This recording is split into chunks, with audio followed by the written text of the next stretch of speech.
Jūs šobrīd viņiem arī dodiet kādu ziņu. Zatlerkungs, vai jums joprojām šķiet, ka būtu bijis valdībā toreiz jāņem saskaņas centrs? Varbūt, ka jūs esat ieguvēji šobrīd, zinot to pēc tam, kā visas lietas pagriezās?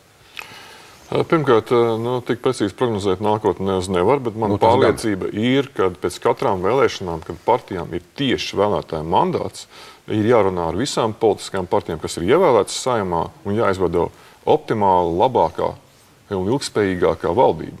Tas, ka šis piedāvātais modelis, ka mēs piedāvājam 3 lielākās partijas ar konstitucionālu vairākumu, bija ļoti īslaicīgs un nerealizējās. Tā, protams, ir tā laika politiskās loģikas iznākums, ja, bet nākošais mēs pie šādiem jautājumiem atgriezīsimies tikai pēc nākošajām vēlēšanām. Tā ir mūsu attieksme pret izveidoto valdību, tad mēs izveidojam viņu grūtās sarunās. Bet ja šobrīd būtu, jums atkal nedod Dievs, kaut kāda problēma rodās šobrīd koalīcijā, atkal jautājums par, es nezinu ar ko, pieņemsim ar jums, ar zemnieku. Ko, tad nav šāda problēma. Es hipotētiski gribu vaicāt, vai jūs šobrīd vēl šī sasaukuma laikā tagad būtu gatavs iet kopā vienā koalīcijā ar saskaņas centru? Es atkārtošu ļoti uzstājīgi vēl vienreiz. Mēs esam ienākuši, lai veidotu jaunu politisko kultūru, valdības veido, lai pārvaldītu valsti visas 3 vai 4 gadus, kā vēlētājs to vēlējies. Un nevis meklēt, piemēram, iegānstus, mainīt valdības, jo, zināt, valdība mūžu Latvijā bija pusotru gadu caurmērā, tāpēc mēs nekur neesam tekuši. Valsts netika pārvaldīta visu 4 gadu periodu, viņi tika pārvaldīti tādā sadalītos segmentos. Pusotrs gads. Un tas traucē valsts attīstībai. Tāpēc runas pat hipotētiskas, ja, par iespējamām valdības maiņām. Jūs negribat atbildēt uz šo jautājumu? Nē, es ļoti precīzi atbildu. Pat ja hipotētiskas runas par valdības maiņām, mēs partijā neatbalstam un arī noliedzam. Skaidrs, es saprotu. Būs problēma, tad to arī skatīsimies. Jūs ienesāt daudz jaunu, kā jūs tagad teicāt. Pirmkārt ar to, ka jau pirms Saeimas sašķēlāties. Jūsu frakcija 6 cilvēki aizgāja. Kā jums šķiet, tas bija inspirēts no malas vai process notika dabiski? To zina tikai tie cilvēki, kas piedalījās tajā procesā. Un arī ar šo ļoti sāpīgo traumu pirmajā dienā mēs esam tikuši galā. Un tā nav atstājusi sekas ne mūsu frakcijā, ne arī atstājusi sekas mūsu partijas organizācijā. Tā ir labā zīme. Tas nozīmē to, ka lielākā daļa cilvēku, kas mūsu partijā nāca pirmoreiz politikā, ar domu tieši pārliecībā mainīt kaut ko un būt politikā, nevis stāvēt malā, ir pietiekami spēcīga cilvēku grupa, un kurus vieno konkrēti mērķi. Es gribētu piebilst vēl vairāk, šo visa procesa rezultātā varētu teikt, ka mūsu frakcija un arī partija kopā ir izēduši jau 2-3 pudes sāls kopā. Un kā mēs zinām, grūtības tā kā saliedē un vieno. Tad to, protams, tas bija ļoti grūti, bet mēs esam to pārdzīvojuši. Un tas ir mūsu saliedējis un ļauj vēl labāk un stingrāk strādāt uz priekšu. Man ir viena piezīme par to, ka tas sižets un tēma ir, kā tā partija varētu attīstīties. Tieši tā, kas tālāk? Man cilvēkam no malas man vienkārši liekas ļoti zīmīgi un vienlaicīgi interesanti, ka līdz ar partiju ienāca politikā, manuprāt, ļoti spēcīgas 2 personības, Ķīls un Rinkevičs, un viņi joprojām nav jūsu partijas biedri. Respektīvi, saprotiet, viņi jau krietni laiku nostrādājuši. Un ja Ķīlis iestāsies un Rinkevičs jūsu partijā, tad es tā kā savādāk runāšu. Kamēr viņi nav jūsu partijā, tas nozīmē, ka viņi kā ļoti tomēr, tādi, nemuļķi cilvēki. Viņi arī vēl tā, Jūs man varat pateikt, kāpēc viņi nav partijā? Viņi, Zanderkungs, jau sen saka mūsu partija, un ar to domā Reformu partija. Un vēl viens... Pauļuts arī nav. Pauļuts visu laiku domā. Viņiem ir daudz darba, bet, ko es gribu teikt, katru nedēļu partijā mēs saņemam līdz 5 iesniegumiem no cilvēkiem, kas vēlās iestāties. Un tas nozīmē, ka tas ir pozitīvs process. Tas nav process, ka cilvēki vienkārši bēg no šīs idejas. Nē, tieši otrādi. Cilvēki saskata šīs partijas idejā sev nākotni.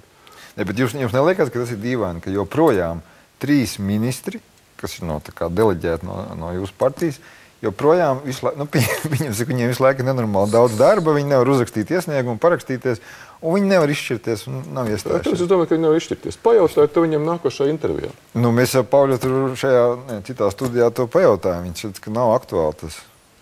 Es domāju, ka katram lēmumam ir kāds loģiskais brīdis. Viņi šobrīd strādā, teiksim, vai to izdarīt šodien vai rīt.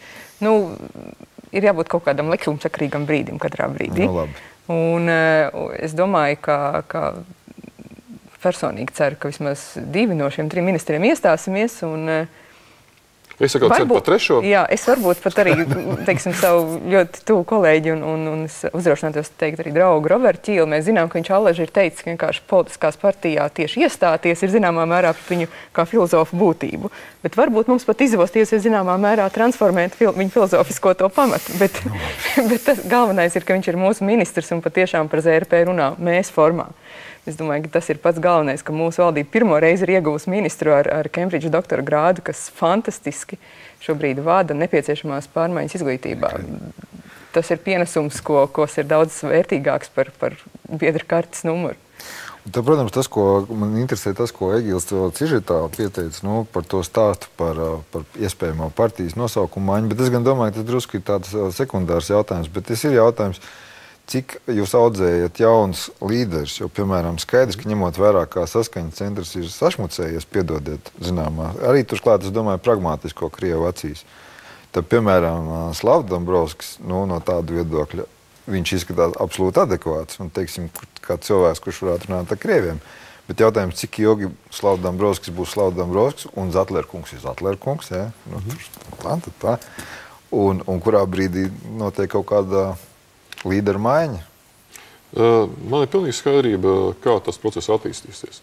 Jo, protams, vasarā, kad 3 nedēļās bija jāizveido partija, kas iesniedz sarakstus, kas ir gan arī nereāls uzdevums, protams, vajadzēja identificēties ar kādu vienu līderu. Tā brīdī ar Valdi Zatleri, kas izdeva rīkojumu numuru 2, un tas bija motīvs, lai cilvēki nāktu un ticētu šai organizācijai. Ja? Šobrīd mēs ejam pilnīgi citā virzienā, lai mūsu partijas biedri asociētos ar reformām.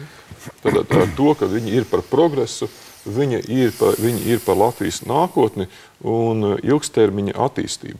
Un loģiski, ka kādā dienā, ka šie līderi būs šeit man blakus un viņi aug ļoti ātri, mans uzvārds partijas nosaukumā būs pilnīgi liekas.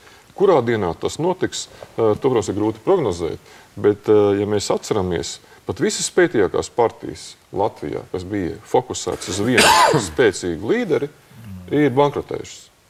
Tam ir vajadzīga partija, kas ir balstīta ideoloģijā, un ir vajadzīga partija, kas balstās uz līderu grupu, kuru vienlaicīgi var nomainīt viens otru ļoti īsā laika periodā. Ja tas jautājums vienkārši par to, ka Slavs Dombrovskis, ja viņš nāk tā kā vairāk parādās kā līderis, tad tas, ko Egils uzmācīgi jautāja par to saskaņas centru, tad jau, teiksim, īstenībā Zatlera reforma partija var uzrunāt saskaņas centru vēlētāju. Tur, es domāju, mums vienkārši šobrīd vairs nav laika šai sarunai, mums jāturpina raidījums, ir, es domāju, tā diskusija par Vieslavu Dombrovski mēs varam atstāt arī ārpusē. Mēs varam ielikt tādu punktu, ja redziet, ja mēs dibinājām savu partiju, mēs redzam, tā būs pāretniska partija. Tad mēs nodibinājām šo balto lapu, ja, kur mēs aicinām visus, ja, un ne tikai Slavu Dombrovskis, arī Viktors Makārals ir mūsu partijas biedri un redzam biedri.